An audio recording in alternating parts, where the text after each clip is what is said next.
Hey guys, so hopefully your college applications are coming along nicely. Deadlines are obviously approaching. It's December right now when I'm recording this video. And today I want to go through the Stanford University supplement on the Common App. And through doing that, obviously if you're applying to Stanford, this is really helpful.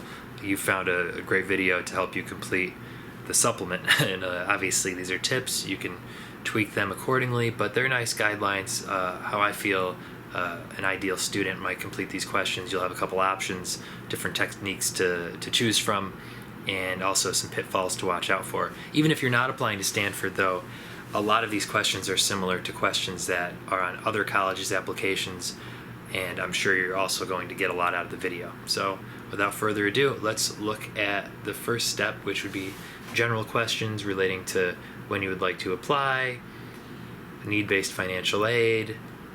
Would you like to submit an arts portfolio? If I find students even who are fine arts photographers think that this doesn't apply to them for whatever reason, so don't hesitate to include an arts portfolio. That's the first step. There you go, yes or no. And obviously, once you select that, you'll submit it. Sometimes on the, depending on the school, directly to the school or through another portal. The next section of the Stanford application would be the academic program that interests you the most. And a lot of students put an incredible amount of time into selecting their first intended major, second intended major, third intended major.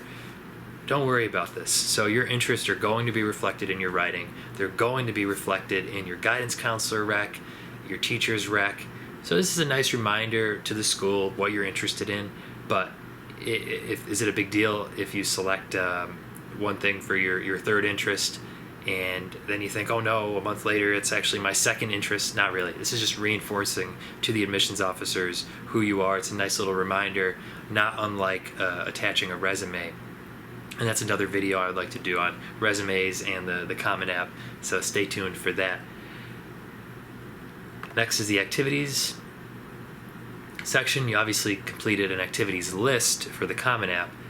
This section is a brief elaboration on one of your extracurricular activities or work experiences. You'll see this for a lot of colleges.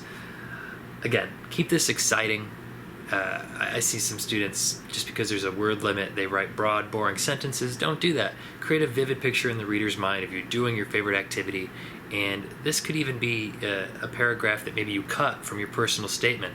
So you want to squeeze in a lot of information about who you are into the personal statement, and maybe you're really passionate about something that just didn't quite fit into your personal statement.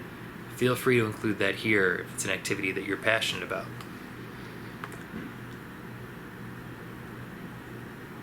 The next section is about whether or not you've applied to Stanford, brief family question, and then we have the family question relates to legacy. Legacy matters. If you do have a relative, even a grandparent, some students forget that grandparents for a lot of colleges count as legacy. That may help your chances of admission. If not, a lot of students get in every year who have had no affiliation with the school ever, so don't sweat it, but obviously it's a section you need to complete. Short questions is next. So a lot of schools ask favorite books, authors, films, and my general rule of thumb is to try to trigger some type of sympathetic reaction with the reader. So you might think it's not fair, but put yourself in the reader's shoes. If you were looking over an application and, oh wow, this person likes my favorite band, it's going to be hard not to like her or like him, even just a little bit more. At the very least, you're not, if you have a connection like that with somebody, you're not going to overlook the rest of their application. So some students see this question and they think, oh, I'm going to write the most esoteric, hipster responses, books, authors, films nobody's ever heard of, and then you're missing out on an opportunity to establish a connection with somebody. At the same time, don't put The Great Gatsby, then it just looks like you're only read a couple books, the required books for school. So nothing too cliche, nothing too popular.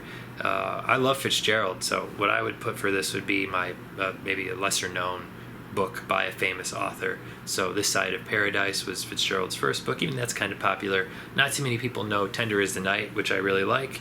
So I might put for this Tender is the Night by F. Scott Fitzgerald. And at that point, you're someone's a Fitzgerald fan, they're going to really appreciate you. But even if somebody really liked Gatsby and they see that, oh, Fitzgerald, he likes Fitzgerald, they're going to be a little bit more drawn to you. The next question would be, what newspapers, magazines, or websites do you enjoy? Again, be pretty honest here. You've only got 50 words, so you can't provide too much context.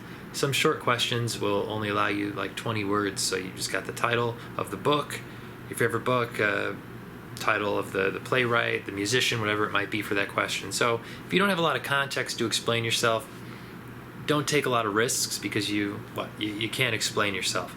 You see in the media a lot, people get taken out of context in some cases on Twitter because you just don't have the context to explain yourself. So let's say you're a big Bret Easton Ellis fan, you love American Psycho, you've only got 15 words to answer this question, maybe for another college, or even here you don't have a lot of room for Stanford. Would you want to put American Psycho by Bret Easton Ellis?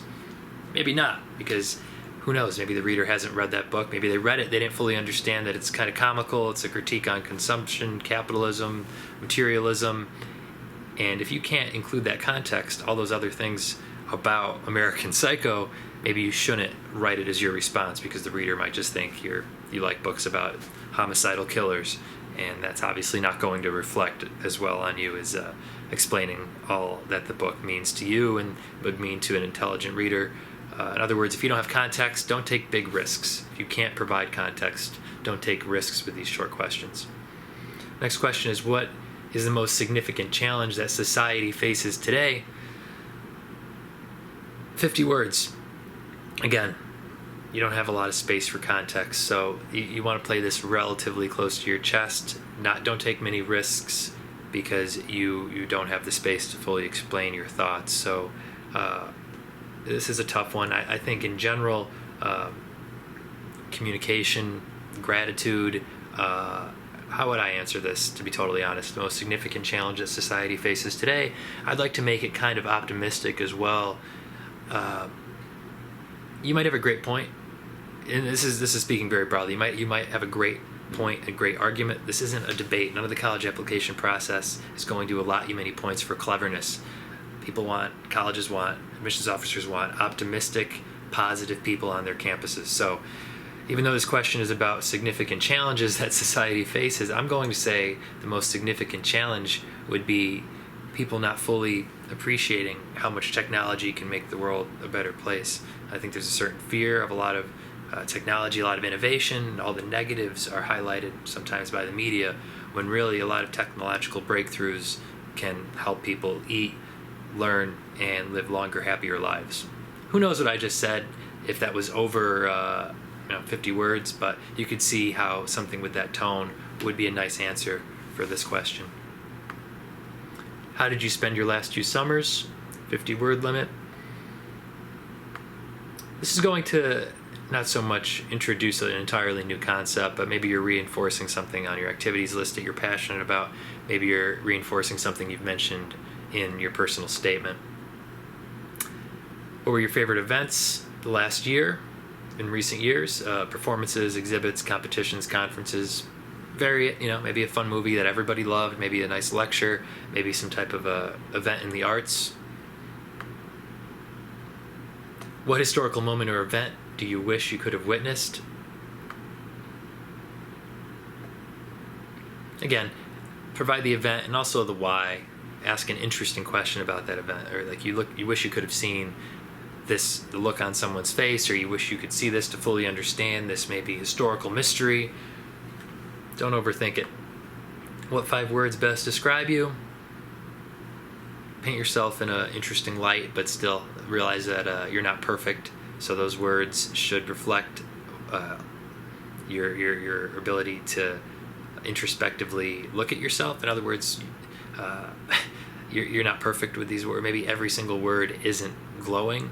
At the same time, you don't have context here, going back to that point again. So don't take a risk. So now we're moving on to the short essays on the Stanford application. And if you're just tuning in now, we're going through the Stanford supplement on the Common App. And we're looking at the Stanford application, obviously to complete the Stanford application extremely well, but the approaches that we take to answering the questions posed by Stanford admissions those approaches are also very applicable for a lot of other top colleges around the world, around the US. So even if you're not applying to Stanford, you're going to have a lot of great tips in this video on how to approach the writing materials that you send to your choice colleges. First short essay. We have a 250 word limit here. Stanford students possess an intellectual vitality. Reflect on an idea or experience that has been important to your intellectual development. So this is very similar to a personal statement in that you're painting a vivid picture, telling a little story on an experience or an idea. Watch all my other videos for how to answer your personal statement. In short, you're painting an interesting picture, maybe a little humor, you're discussing an idea. Keep it personal to you though. This is not an essay on an idea. An idea is not going to college. You're going to college and you possess ideas. So don't forget, you're likable. You're the protagonist in this movie. This isn't just some type of treatise on an idea. Intellectual vitality, you're going to show that if you have it. In other words, you don't need to try to win the reader over. This isn't a debate. If you do Model UN or debate, you're telling a story. Readability is incredibly important here.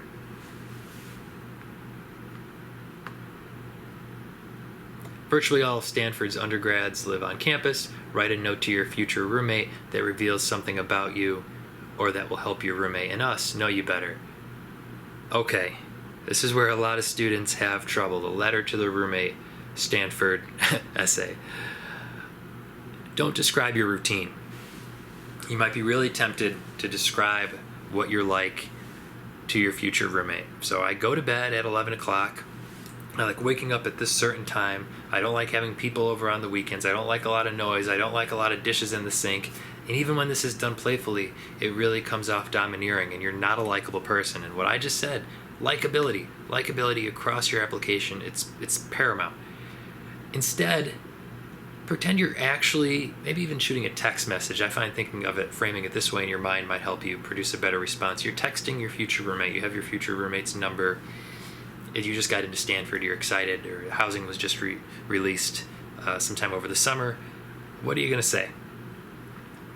Maybe a couple fun little points like who's bringing the fridge. Maybe use it as a glimpse into your own life to make a joke about yourself. So maybe you write a little piece about how I'm going to bring the fridge because my dad is a mechanic, or for a hobby he thinks he's a mechanic, and he has 5 fridges that he has in the garage that he never used. Or my mom, she loves a bargain, so she bought 5 fridges at Costco where you can actually have your own fridge, roomie. Something funny like that.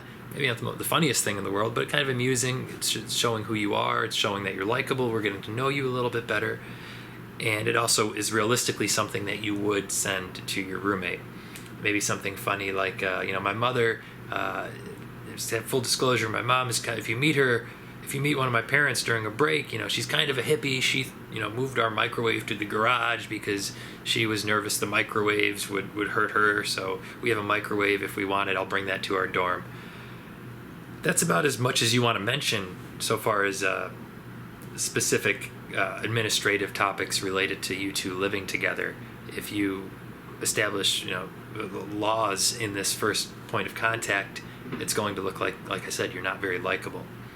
So now you're wondering, how do I occupy the rest of the space here? 250 words, that's you can't talk about microwaves and make jokes about fridges for the entire essay, David. Got it. So this is another opportunity for you to show you love Stanford, to show you know a lot about Stanford. Maybe suggest to your roommate all these events that you'd like to go to the first week you're on campus. So orientation for freshmen, look what's going on, suggest events. You could even say to your roommate, I have a friend, he's already at Stanford, he's a sophomore, we're planning on doing this, say September 5th. Would you like us to hold you a ticket so you can join us? Something like that. Then you look like a nice social person who's inviting your roommate to become more involved with campus. You could talk about different things you'd like to do at Stanford your first month, and that's another opportunity for you to reveal that you really like Stanford, that you've done your research, and it seems very organic. These are all things that you would actually write to your roommate. What matters to you and why? I think this is a very easy question to answer. You've got 100 to 250 words. Don't be afraid to be cliche. and this is a great tip for all of your writing right here. If something sounds cheesy or cliche, maybe you don't need to cut it. Try adding just an acknowledgement that you know it sounds cheesy, you know it sounds cliche. You would be amazed how much that does to the reader's perception of the cheesy or kind of cliche piece of writing. When things don't work, it's because the reader's wondering, well, does he know that he sounds this way, or does she know that this sounds a little weird? But if you acknowledge it, you show a whole nother level of insightfulness on your writing. And a lot of professional people in entertainment and writing, acting do this. I remember I heard an interview with the voice of Bob and Bob's Burgers, John H. Benjamin, and if a line sounds kind of forced, it doesn't sound like something the character would say, he might just have Bob acknowledge through ad-libbing dialogue, like, oh, I don't know why I just said that. I don't know why that doesn't sound like me. I don't know what got into me. And then that makes it work. And acknowledgement that something is a little off then almost makes it perfect. So for what matters to you, think about what matters to you. Is it your family? Is it the future? Obviously, this question lends itself to positivity, a positivity that you should have in all of your writing to any college in the college admissions process. So be honest, and if it sounds kind of cliche, don't be afraid to acknowledge that it's cliche, and that advice applies to all your writing in general, even outside the college admissions process. Maybe you wrote something really great, and it's a common theme in humanity. A lot of people could feel this way, and maybe therefore it sounds a little cheesy. So acknowledge it's cheesy, and then the piece of writing will work on a whole nother level. So that's all for right now on Stanford. Stay tuned for other videos, and if you have any questions, guys, look below for more college admissions resources. Look in the links below. Thanks a lot, and good luck applying. I'll talk to you soon. I'm David.